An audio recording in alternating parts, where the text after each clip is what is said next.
আমরা জীবনে কখনো না কখনো নিজেদেরকে এই প্রশ্নটা তো অবশ্যই করেছি যে আমি তো কাউকে কষ্ট দেইনি, তাহলে ভগবান আমাকে এত কষ্ট কেন দিচ্ছে।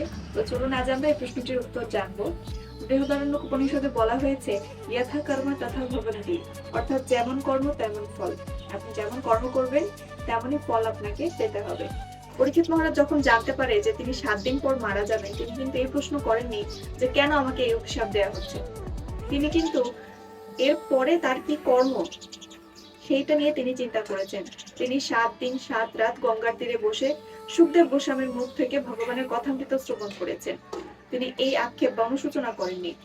ঠিক একই রকম ভাবে আপনাকেও যখন আপনি কোনো একটা দুঃখময় পরিস্থিতি বা কষ্টের মধ্যে পড়বেন, তখন আপনি চাইলে 2টা কর্ম করতে পারেন। প্রথম কর্ম, আপনি অভিযোগ করতে পারেন যে ভগবান আপনি আমার সাথে এরকম কেন করলেন। দ্বিতীয়, আপনি কি করতে পারেন যে ভগবান যা দিয়েছে ভগবানের উপরে ভরসা রেখে সামনের দিকে অগ্রসর হতে পারেন।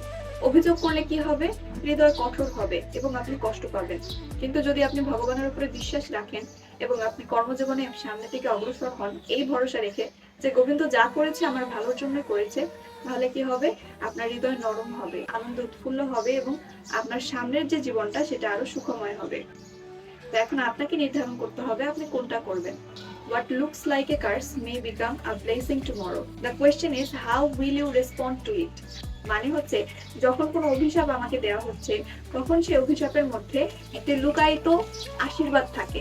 প্রশ্নটা হচ্ছে যে সেটাকে আমরা কিভাবে দেখবো। আমাদের দৃষ্টিভঙ্গির উপরে নির্ভর করে আমাদের ভবিষ্যৎটা কেমন হবে। তো পরবর্তীতে যখন কোনো দুঃখ বা কষ্টময় পরিস্থিতিতে পড়বেন এই কথাগুলো অবশ্যই স্মরণ করবেন। সবাই খুব ভালো থাকবেন। হরে কৃষ্ণ, রাধে রাধে।